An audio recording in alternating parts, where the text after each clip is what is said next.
Hello everyone, welcome back to Ilium biology class number 157। और आज हम डिस्कस करेंगे टाइप्स ऑफ आरएनए। देखो डीएनए हम कंप्लीट कर चुके हैं, डीएनए का स्ट्रक्चर यहाँ तक कि न्यूक्लिक एसिड्स का भी हम लोग कंप्लीट एक बार एक साथ में पूरा स्टडी कर चुके हैं।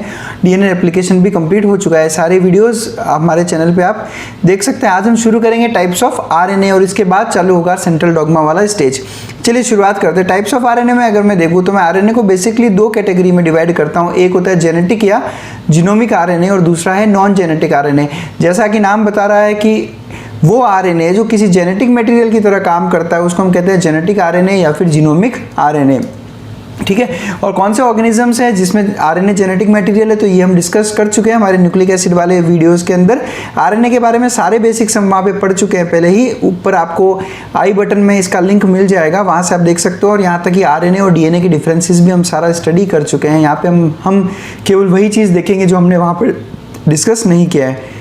देखो कौन से ऑर्गेनिजम्स में आरएनए जेनेटिक मटेरियल की तरह काम करता है, तो जो एक ही ग्रुप है वो है RNA viruses. In RNA viruses में अगर हम देखें तो कुछ ऑर्गेनिजम्स में सिंगल स्टैंडर्ड आरएनए है तो कुछ ऑर्गेनिजम्स में डबल स्टैंडर्ड आरएनए रहता है। देखो सबसे पहले एचआईवी, टीएमवी, ये सबसे ज़्यादा इंपॉर्टेंट दो वायरसेस हैं। दोनों के दोनों में सिंगल स्टैंडर्ड आरएनए प्रेजेंट है और दोनों पे एग्जाम में क्वेश्चन आ रखा है। टोबैको मोज़ेक वायरस होता है टीएमवी, टोबैको प्लांट को इन्फेक्ट करता है। और एचआईवी आपको पता ही है एड्स का पॉजिटिव वायरस। और तीसरा जो एग्जांपल है वो है क्यूबी बैक्टीरियोफेज, जो कि एक तरह का बैक्टीरियोफेज है। तो एचआईवी, टीएमवी, क्यूबी बैक्टीरियोफेज, ये तीनों पे एग्जाम में क्वेश्चन आ रखा है। तीनों सिंगल स्टैंडर्ड आरएनए वाले वायरस होते हैं। और बचा डबल स्टैंडर्ड आरएनए, ये भी हम डिस्कस कर चुके हैं। एक ग्रुप होता है रियो वायरस का, उन सारे के सारे वायरसेस रियो वायरस ग्रुप के कौन से हैं, डबल स्टैंडर्ड आरएनए के वायरस है। नॉन जेनेटिक आरएनए की बात करूँ तो ये भी फर्दर तीन टाइप के होते हैं। सबसे पहला नाम है आरएनए यानी राइबोसोमल आरएनए। क्यों बोलते हैं राइबोसोमल आरएनए? क्योंकि राइबोसोम्स का ये बेसिक कंपोनेंट रहता है। और डिटेल में लेंगे हम इसके बारे में। जो मेन चीज़ें हम लोग यहीं पे डिस्कस कर लेते हैं ताकि साथ में रिलेटिवली आपको याद हो जाएगा। देखो किसी भी सेल में सबसे ज़्यादा जो आरएनए प्रेजेंट होता है वो राइबोसोमल आरएनए है। 80% ऑफ द टोटल आरएनए यानी सबसे ज़्यादा पाया जाने वाला आरएनए और सबसे स्टेबल आरएनए होता है राइबोसोमल आरएनए। सेकेंड टाइप है ट्रांसफर आरएनए, टीआरएनए।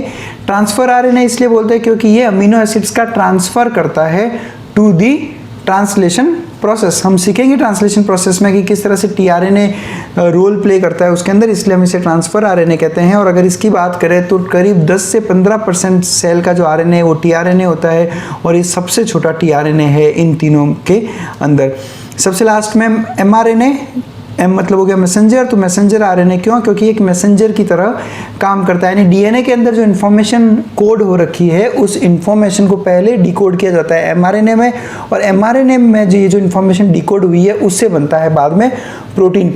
तो डीएनए और प्रोटीन के बीच का मैसेंजर कौन है? एमआरएनए। इसलिए हम कहते हैं मैसेंजर आरएनए। और इसका कंपोजिशन रहता है करीब 1 से 5% और ये सबसे कम स्टेबल वाला आरएनए रहता है इन तीनों में। तो ये चीज़ें हमने सब साथ में यहीं पर डिस्कस कर ली कि कौन सबसे ज़्यादा है, कौन सबसे ज़्यादा स्टेबल है और कौन सबसे छोटा है, ताकि रिलेटिवली आपको सब कुछ यहाँ पर याद हो जाए। अब सबसे काम की बात, ये तीनों आरएनए, एमआरएनए, टीआरएनए और आरआरएनए, ये तीनों के तीनों सिर्फ और सिर्फ ट्रांसक्रिप्शन के थ्रू ही बनते हैं।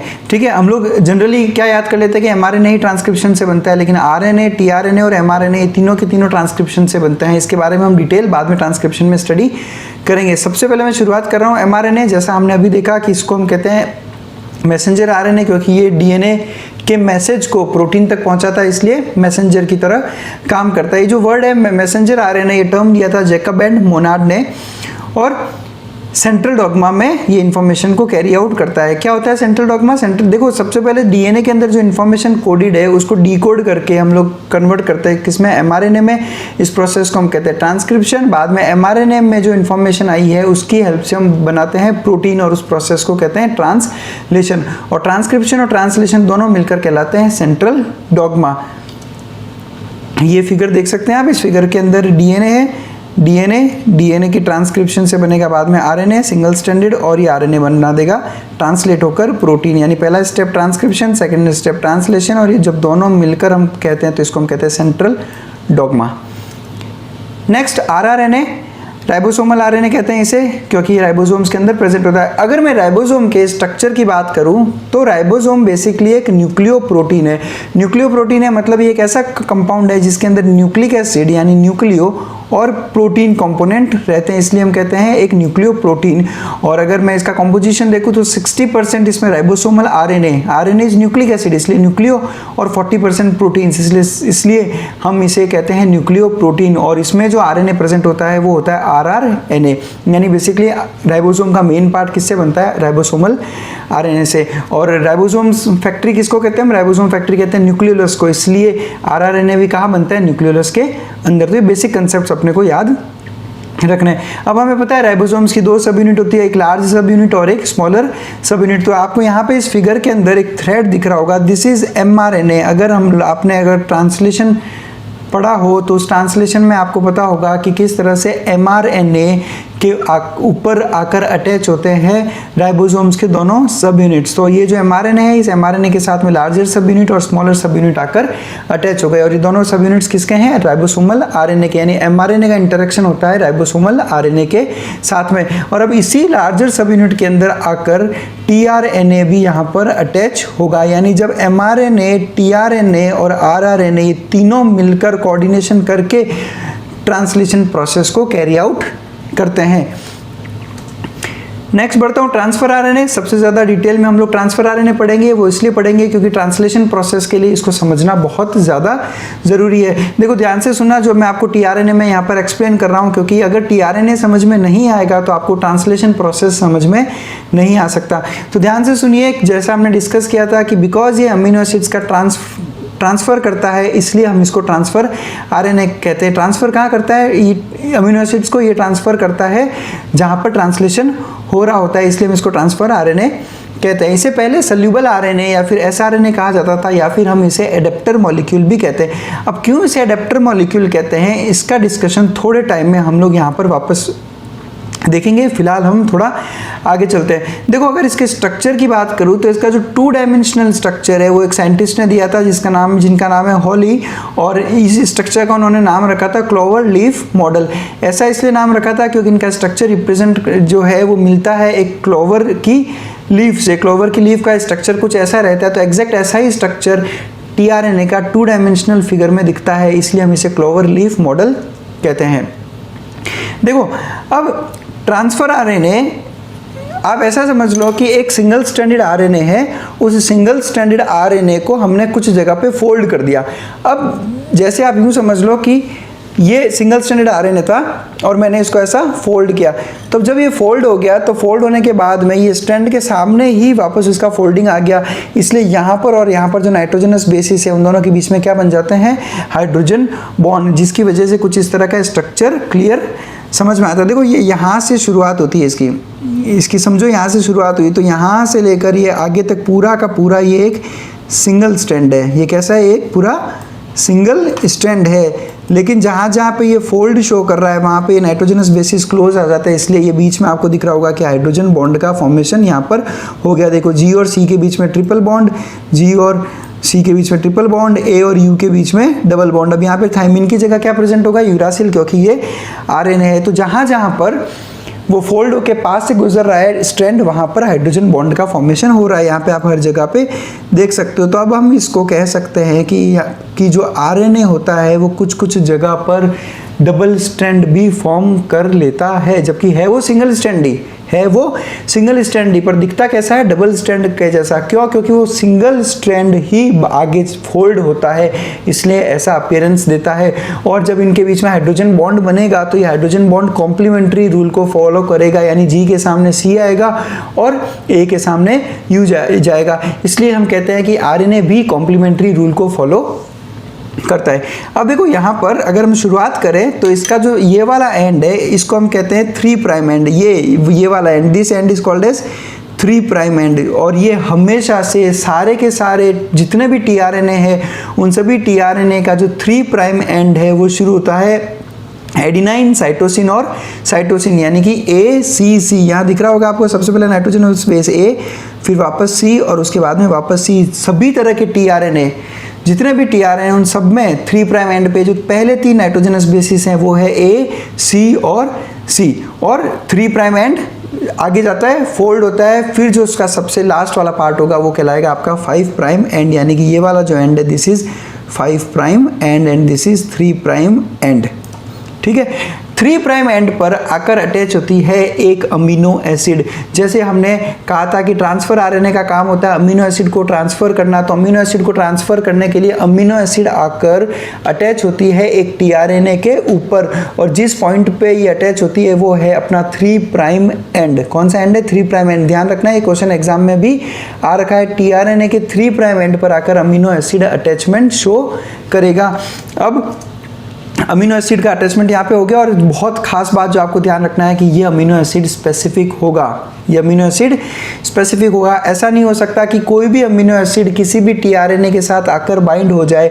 हर अमीनो एसिड का जो टीआरएनए है वो स्पेसिफिक है, वो और वो केवल अपने ही स्पेसिफिक टीआरएनए के साथ बाइंड हो सकता है, और किसी भी टीआरएनए के साथ वो बाइंडिंग शो नहीं करेगा। इसलिए amino acids are very specific to the tRNA molecule. अब यह अमीनो एसिड के आपको पता ही होगा, अमीनो एसिड में एक COH ग्रुप होता है और एक NH2 ग्रुप होता है। तो जो अमीनो एसिड इस 3 प्राइम एंड पर आकर अटैच हो रहा है, तो ये अटैचमेंट होता है इसके कार्बोक्सिलिक एसिड ग्रुप के साथ में, यानी जो अमीनो एसिड में जो COH ग्रुप है, ये C डबल बॉन्ड OH वाला जो ग्रुप है वो अटैच होता है किसके साथ में? हमारे 3 प्राइम एंड के साथ में। और इसीलिए हम लोग इसको कहते हैं एक्सेप्टर एंड। क्यों? क्योंकि ये वो एंड है जो किसी अमीनो एसिड को एक्सेप्ट करेगा, यानी कि उसको एक्सेप्ट करना, तो इसलिए हम इसको कहते हैं एक्सेप्टर एंड। और ध्यान रखना है कि अमीनो एसिड का कौन सा पार्ट, कौन सा फंक्शनल ग्रुप बाइंड होता है, तो अपना आंसर होगा कार्बोक्सिलिक एसिड ग्रुप। तो 3 prime and is called the acceptor and, क्योंकि यहाँ पर एक अमीनो एसिड को ये एक्सेप्ट कर लेता है और ये स्पेसिफिक अमीनो एसिड जाकर वहाँ पर अटैच हो जाएगी। अब बात करते हैं लूप्स की। यहाँ पर देखो हम लोग, ये 3 आपको सर्कुलर पैटर्न दिख रहे होंगे आपको, ये देखो यहाँ पर ये सर्कुलर, ये वाला सर्कुलर एक राउंड सा दिख रहा होगा, और आपको यहाँ पे, इनको हम कहते हैं लूप। लूप वो सारे प्लेसेस है जहाँ पर कुछ एबनॉर्मल नाइट्रोजनस बेसिस हैं। अब ये एबनॉर्मल नाइट्रोजनस बेसिस है, इसलिए ये हाइड्रोजन बॉन्डिंग शो नहीं करते, क्योंकि कॉम्प्लीमेंट्री इनका कोई प्रेजेंट नहीं होता। A होगा तो उसके सामने U आ जाएगा, G होगा तो उसके सामने C आ जाएगा, लेकिन इन चारों के अलावा कोई एबनॉर्मल नाइट्रोजनस बेस वहाँ पर अगर प्रेजेंट होगा तो वो किसी के साथ हाइड्रोजन बॉन्ड नहीं करता। तो लूप टीआरएनए के उस पार्ट को कहते हैं जहाँ पर एबनॉर्मल नाइट्रोजनस बेसिस की वजह से हाइड्रोजन बॉन्डिंग शो नहीं हो रही। तो आप तीनों लूप्स में देख लो, ये पहला लूप है अपना, ये सेकंड लूप और ये तीसरा वाला लूप। इन तीनों लूप के अंदर कहीं पे भी हाइड्रोजन बॉन्डिंग नहीं प्रेजेंट है। और इसके अंदर कौन कौन से एबनॉर्मल नाइट्रोजनस बेसिस है, इनके बेस पे इन लूप्स का नाम रखा गया है। तो मैं शुरुआत करता हूँ, सबसे पहले मैं इस लूप की बात करूंगा। इस लूप को हम कहते हैं T-Psi-C लूप। क्या कहते हैं? T-Psi-C लूप, या सिंपली आप कह सकते हो इसको T लूप। ऐसा इसलिए क्योंकि इस लूप के अंदर जो एबनॉर्मल नाइट्रोजनस बेसिस हैं वो है T, Psi और C। मैं आपको यहाँ दिखाता हूँ, देखो ये सबसे पहला ये T के पास में Psi, ये कैसे हैं? ये एक एबनॉर्मल नाइट्रोजनस बेसिस है। टी होता है थायमिडिन। हमें पता होगा कि जो थायमिडिन होता है वो केवल डीएनए में प्रेजेंट होता है, इसलिए हम उसको, जो नॉर्मल नाइट्रोजनस बेसिस जो होगा उसको हम कहेंगे डीऑक्सीथायमिडिन। क्या कहेंगे? डीऑक्सीथायमिडिन। लेकिन अगर उस थायमिडिन में राइबोज शुगर प्रेजेंट हो जाए तो उसको हम कहेंगे थायमिडिन, डीऑक्सीथायमिडिन नहीं कहते, इसलिए एबनॉर्मल नाइट्रोजनस बेस हो गया। सेकंड है साई। साई क्या होता है? सुडोयूरिडिन। क्या नाम है? सुडोयूरिडिन। और सी इज साइटिडिन। देखो साइटिडिन एबनॉर्मल नाइट्रोजनस बेस नहीं होता, साइटिडिन एक नॉर्मल नाइट्रोजनस बेस है, लेकिन यहाँ पर जो सीक्वेंस है वो क्या है? टी, साई और सी का साथ में, इसलिए इस ग्रुप का पूरा नाम रखा है T-Psi-C लूप, क्योंकि T मतलब थायमिडिन एक एबनॉर्मल नाइट्रोजनस बेस, Psi मतलब सुडोयूरिडिन, और इसलिए हमने एबनॉर्मल नाइट्रोजनस बेसिस को अलग से रेड कलर में यहाँ पर शो कर रखा है। जो हमने एक अल्फ़ाबेट बना रखा है, ये देखो T रेड कलर में है और Psi जो है वो भी रेड कलर के अंदर प्रेजेंट है। क्लियर दिख रहा होगा आपको कलर्स, यहाँ पर मैंने वो सारे इरेज कर दिए। अब आप देख लो, ये जो टी है एब्नॉर्मल नाइट्रोजनस बेस रेड में शो कर रखा है, Sai abnormal nitrogenous base red में शो कर रखा है, टी थायमिडिन्स और साई जो है हमारा सुडो यूरिडिन, ये दोनों एब्नॉर्मल नाइट्रोजनस बेसिस है, जिसकी वजह से यहाँ पर हाइड्रोजन बॉन्डिंग नहीं हो रही, इसलिए हम इसको कहते हैं लूप। अब इन तीनों लूप का अपना अपना एक पर्टिकुलर फंक्शन भी होगा, वो हम लोग देखेंगे यहाँ साथ में। देखो टी साई सी लूप जो सबसे पहला लूप जिनकी हमने स्टडी की, उसका फंक्शन ये होता है कि ये RRNA के लार्जर सब यूनिट के साथ में जाकर अटैच होता है। हमने अभी थोड़ी देर पहले देखा था कि mRNA के एक साइड में RRNA का लार्जर यूनिट और दूसरी साइड में RRNA का स्मॉलर यूनिट, और लार्जर सब यूनिट में आकर कौन अटैच हुआ था, tRNA। अब tRNA इस लार्जर सब यूनिट के साथ में जो अटैचमेंट शो कर रहा है वो शो करता है टी साई सी लूप की हेल्प से, तो ये टी साई सी लूप का फंक्शन रहता है।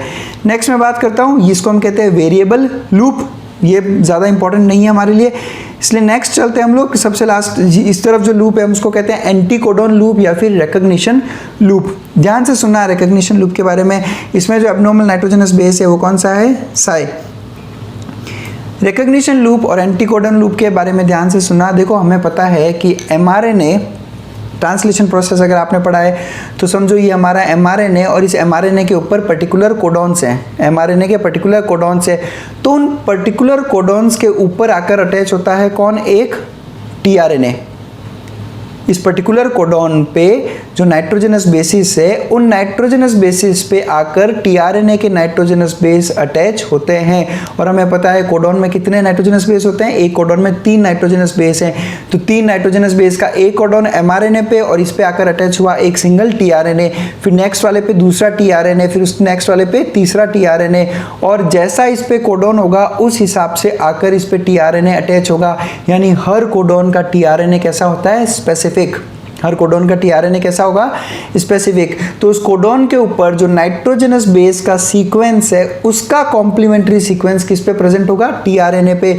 अब ये और tRNA का वो सीक्वेंस जो उसका कॉम्प्लीमेंट्री है, दोनों आकर एक दूसरे के साथ में हाइड्रोजन बॉन्ड का फॉर्मेशन करते हैं। मैं पिक्चर में दिखाऊंगा आपको, यहाँ पे देखना। देखो इसके अंदर आपको जो सबसे बेस पे रिकॉग्निशन लूप में सबसे नीचे की तरफ 3 नाइट्रोजनस बेसिस दिख रहे होंगे, G, A और A। G, A और A ये सभी तरह के tRNA में अलग अलग रहता है और इसको हम कहते हैं एंटीकोडॉन या फिर नोडॉक। क्या कहेंगे, एंटीकोडॉन या फिर नोडॉक। इसका ऐसा नाम इसलिए पड़ा क्योंकि ये जो सीक्वेंस है GAA, इसका कॉम्प्लीमेंट्री सीक्वेंस कहाँ प्रेजेंट होगा, mRNA पे, और mRNA पे उस सीक्वेंस को हम क्या कहते हैं, कोडॉन। वापस बता रहा हूँ, mRNA पे जो 3 नाइट्रोजनस बेस का सीक्वेंस है उसको हमने कह दिया कोडॉन। उस कोडॉन पे जो 3 नाइट्रोजनस बेसिस के उसका कॉम्प्लीमेंट्री सीक्वेंस कहाँ प्रेजेंट होगा, tRNA में। tRNA में भी कहाँ पर, रिकॉग्निशन लूप के सबसे जो बीच में या सबसे नीचे की तरफ प्रेजेंट है, जिसको हम कहते हैं एंटीकोडॉन। इसलिए ये कोडॉन और कोडॉन का कॉम्प्लीमेंट्री क्या हो गया, एंटीकोडॉन। और ये कोडॉन और एंटीकोडॉन जब पास में आएंगे तो दोनों आपस में क्या बनाएंगे, हाइड्रोजन बॉन्ड। अब कोडॉन को अगर मैं उल्टा लिखूं, यहाँ देखो आप, कोडॉन का उल्टा स्पेलिंग क्या होगा, यहाँ पर CODON। कोडॉन का उल्टा स्पेलिंग, इसको आप उल्टी तरफ से पढ़ो तो क्या बन जाता है, नोडॉक। इसलिए एंटीकोडॉन को नोडॉक भी कहते हैं क्योंकि कोडॉन का जो कॉम्प्लीमेंट्री होगा वो यहाँ पर प्रेजेंट है। अब अगर ये एंटीकोडॉन GAA है तो इसका कॉम्प्लीमेंट्री क्या होगा, इसका कॉम्प्लीमेंट्री होगा CUU, यानी ये mRNA के CUU सीक्वेंस पर जाकर वहाँ पर अटैचमेंट करेगा। यानी एंटीकोडॉन इसका जो है वो जाकर mRNA पर अटैचमेंट शो करता है। यही फंक्शन होता है रिकॉग्निशन लूप का, it attaches on the codon of the mRNA, इसलिए हम इसको कहते हैं रिकॉग्निशन लूप। रिकॉग्नाइज करना मतलब पहचानना, क्योंकि ये लूप mRNA पे कहाँ पर जाकर अटैच होना है उस पर्टिकुलर साइट को रिकॉग्नाइज करता है, पहचानता है, इसलिए हम इसको कहते हैं रिकॉग्निशन लूप। फिगर दिखा रहा हूँ NCERT का, यहाँ पर देखना अच्छे से, NCERT का फिगर है। इसमें हमने ये शो किया है कि ये जो नीचे रेड लाइन दिखा रखी है, this is mRNA, this is mRNA। mRNA पे एक कोडॉन है A, जी और यू, कौन सा कोडॉन है, AGU। इस AGU कोडॉन का जो कॉम्प्लीमेंट्री होगा उसको हम कहेंगे एंटी कोडॉन, और वो है UCA। और ये एंटी कोडॉन किस पे प्रेजेंट है, tRNA पे, यानी एंटी कोडॉन tRNA पे प्रेजेंट है, कोडॉन mRNA पे प्रेजेंट है, दोनों कॉम्प्लीमेंट्री है इसलिए हाइड्रोजन बॉन्डिंग शो करते हैं। दूसरी तरफ आप देख लो यहाँ पर UAC नाम का कोडॉन है और उसका कॉम्प्लीमेंट्री AUG कहाँ प्रेजेंट है, tRNA पे। अब आप ट्रांसलेशन पढ़ो, आपके लिए ट्रांसलेशन एक बहुत ही इजी प्रोसेस हो जाएगा कि किस तरह से tRNA रिकॉग्नाइज करता है mRNA की स्पेसिफिक साइट पे, इसलिए every tRNA is specific for this site where it attaches on the mRNA। और इस पे जो अमीनो एसिड अटैच होगी, इस पे जो अमीनो एसिड अटैच होगी उसका जो कोडॉन होगा वो एंटी कोडॉन का ऑपोजिट होगा, वो एंटी कोडॉन का ऑपोजिट होगा। इसका मतलब ये होगा कि अगर ये वाला tRNA की मैं बात कर रहा हूँ तो इस tRNA पे क्या प्रेजेंट है, AUG, क्या प्रेजेंट है, AUG। तो इस पे जो अमीनो एसिड अटैच होगी उस अमीनो एसिड का सीक्वेंस होगा U, A और C, जो होती है टायरोसिन। मैं इसकी बात कर रहा हूँ जिसका हम फिगर देख रहे हैं मेनली, तो ये G, A और A कौन सा सीक्वेंस है, GAA। इसका कॉम्प्लीमेंट्री सीक्वेंस क्या होगा, CUU। तो इस पे जो अमीनो एसिड अटैच होगी उस अमीनो एसिड का सीक्वेंस क्या होगा, CU और U। इसलिए हम कहते हैं कि हर tRNA is specific for its amino acid. कैसे, क्योंकि इसका जो एंटी कोडॉन होगा उसके कॉम्प्लीमेंट्री सीक्वेंस का अमीनो एसिड ही उस पर अटैच होगा, बाकी कोई अमीनो एसिड उस पर अटैच नहीं हो सकता। तो ये इस तरह से फंक्शन कैरी आउट करता है tRNA, और इसी तरह से आगे ट्रांसलेशन भी होता है। हम लोग ट्रांसलेशन में इस चीज़ को और वापस डिटेल में पढ़ेंगे एक बार। नेक्स्ट चलता हूँ मैं तीसरे लूप की तरफ। तीसरे लूप को हम कहते हैं DHU लूप। वो इसलिए कहते हैं क्योंकि इसके अंदर जो एब्नॉर्मल नाइट्रोजनस बेस है उसका नाम है डायहाइड्रोयूरिडिन। यहाँ पे आपको दिख रहा होगा D जो हमने शो कर रखा है अलग कलर में, this D is abnormal nitrogenous base जिसका पूरा नाम है डायहाइड्रोयूरिडिन। तो DHU लूप होता है ये, और इसका फंक्शन ये रहता है कि ये रिकॉग्नाइज करता है अमीनो एसाइल सिंथेटेज को। What is amino acyl synthetase, translation में हमने पढ़ा है कि अमीनो एसाइल सिंथेटेज वो एंजाइम है जो किसी अमीनो एसिड का एक्टिवेशन करता है। ट्रांसलेशन का सबसे पहला स्टेप होता है अमीनो एसिड का एक्टिवेशन। और because tRNA is specific for amino acid, तो हर अमीनो एसिड का अमीनो एसाइल सिंथेटेज भी कैसा होता है, स्पेसिफिक, यानी DHE लूप भी कैसा होगा, हर tRNA का स्पेसिफिक रहेगा। अब सबसे पहले DHE लूप आता है, अमीनो एसाइल सिंथेटाइज को रिकॉग्नाइज करता है, बाद में ये अमीनो एसाइल सिंथेटेज उस अमीनो एसिड को, पर्टिकुलर अमीनो एसिड को एक्टिवेट करेगा, और ये अमीनो एसिड जाकर अटैच होगी 3 प्राइम एंड के ऊपर, और इस अमीनो एसिड का सीक्वेंस जो होगा वो डिसाइड करेगा कौन, एंटी कोडॉन, यानी एंटी कोडॉन का कॉम्प्लीमेंट्री सीक्वेंस जो होगा वही अमीनो एसिड आकर इस पे बाइंड हो सकता है। तो ये बेसिक स्ट्रक्चर है tRNA का, और इससे जो इसका जो ट्रांसलेशन में जो रोल है वो हम लोग ट्रांसलेशन में स्टडी करेंगे। नेक्स्ट बात करता हूँ मैं, किम नाम के एक साइंटिस्ट ने 3D मॉडल भी दिया था tRNA का, और 3D जब हमने tRNA को देखा 3 डायमेंशनली तो मुझे एक उल्टा L दिखाई देता है कुछ इस तरह से। ये आप यहाँ देख सकते हो, ये L बन रहा है, इन्वर्टेड L, इसलिए हम इसको कहते हैं किम का 3D इन्वर्टेड L मॉडल। अब इसके अंदर अगर मैं आपको कलर कोडिंग इसलिए शो किया मैंने ताकि आप पहचान सको कि कौन सा लूप कौन सा प्रेजेंट है। ये जो हमने दिखा रखा है ये पूरा का पूरा आपका एक्सेप्टर वाला पार्ट है, यानी जो ऊपर की तरफ प्रेजेंट था 3 प्राइम और 5 प्राइम वाला। उसके अलावा जो ग्रीन पार्ट है वो आपका T आर्म यानी T साइज C आर्म, ये यानी कि यहाँ पर प्रेजेंट हो गया ये, ठीक है। ये जो हमने थोड़ा ऑरेंज में शो कर रखा है ये D आर्म है, तो ये यहाँ पर हो गया, और जो नीचे है वो रिकॉग्निशन लूप, ये वाला हो गया रिकॉग्निशन लूप। तो ये कुछ इस तरह से हमने जब 3D मॉडल देखा तो कुछ इस तरह से दिखाई दिया। नीट में कई बार डायरेक्ट क्वेश्चन भी आया है कि 3 डायमेंशनल मॉडल को क्या कहते हैं और 2 डायमेंशनल मॉडल को क्या कहते हैं। तो 2 डायमेंशनल मॉडल का हमने नाम रखा था क्लोवर लीफ मॉडल, और 3 डायमेंशन का नाम रखा इन्वर्टेड L मॉडल। अब सबसे ज़रूरी बात कि हम tRNA को कहते हैं एक एडेप्टर मॉलिक्यूल। क्यों कहते हैं एडेप्टर मॉलिक्यूल, देखते हैं। देखो बेसिकली एक एडेप्टर किसको कहते हैं हम लोग, ये जो हम लोग ये इस तरह के एक इलेक्ट्रिकल अपैरेटस को हम कहते हैं एडेप्टर। इसका क्या यूज़ करते हो आप, इसका यूज़ करते हो कि इसके 2 एंड है, एक एंड पे तो ये इलेक्ट्रिक कनेक्शन में जाएगा और दूसरे एंड पे ये किसी ना किसी इलेक्ट्रिकल एपरेटर से अटैच होगा। जैसे समझो मैं किसी मोबाइल के चार्जर को इससे कनेक्ट करना चाहूँ तो मोबाइल का चार्जर एक तरफ और ये इसका इलेक्ट्रिक एक तरफ। तो टीआरएनए भी कुछ इसी तरह से काम करता है। टीआरएनए एक तरफ तो जाकर अमीनो एसिड की तरफ अटैच हो गया, जैसे ये टीआरएनए का, तो यहाँ पे तो अमीनो एसिड पे अटैच हो गया और इसका ऑपोजिट एंड कहाँ पर अटैच हो गया, एमआरएनए के साथ में, इसलिए हम इसको कहते हैं एडेप्टर मॉलिक्यूल। और ये ही हेल्प करता है ट्रांसलेशन के अंदर। यहाँ पर अमीनो एसिड और यहाँ पर एमआरएनए, तो ये एमआरएनए से एक तरफ अटैचमेंट शो कर रहा है, एक तरफ अमीनो एसिड के साथ में, इसलिए ये किसकी तरह काम कर रहा है, एडेप्टर की तरह काम कर रहा है, इसलिए हम इसे एडेप्टर मॉलिक्यूल कहते हैं। और हर अमीनो एसिड का टीआरएनए कैसा रहता है, स्पेसिफिक, जैसा हमने थोड़ी देर पहले स्टडी किया था। और सबसे ज़रूरी बात, अब आप ये फिगर देखो, इस फिगर के अंदर ये जो मैंने एक लीनियर स्ट्रैंड दिखा रखा है, this is mRNA, messenger RNA, जो अभी अभी डीएनए से ट्रांसक्राइब होकर आया और बाद में इस एमआरएनए से पे आकर अटैच हुआ larger subunit of rRNA और smaller subunit of rRNA, और लार्जर सब यूनिट के साथ में आकर कौन अटैच हो गया, एक टीआरएनए। यानी कि टीआरएनए, एमआरएनए और आरआरएनए जब तीनों मिलकर साथ में काम करते हैं तब जाकर होता है ट्रांसलेशन। और ये सीधा सीधा नीट का क्वेश्चन था कि ट्रांसलेशन में कौन से टीआरएनए पार्ट लेते हैं, तो अपना आंसर होगा कि तीनों टाइप के टीआरएनए जब पार्ट कोऑर्डिनेटेड तरीके से काम करते हैं तब जाकर ट्रांसलेशन कंप्लीट होता है। यहाँ पर आपको क्लियर दिख रहा होगा कि ये एमआरएनए का कोडॉन और ये टीआरएनए का एंटीकोडॉन, और इन दोनों ने आकर आपस में क्या बना ली, हाइड्रोजन बॉन्डिंग, जिसकी वजह से ये अटैचमेंट शो कर रहा है। और यहाँ पर इस टीआरएनए का अगर एंटीकोडॉन यूजीसी है तो यहाँ पर अमीनो एसिड जो अटैच होगा उस अमीनो एसिड का जो सीक्वेंस होगा, जो कोडॉन होगा, वो उसका कॉम्प्लीमेंट्री यानी एसीजी होगा। तो ये होते हैं टाइप्स ऑफ आरएनए।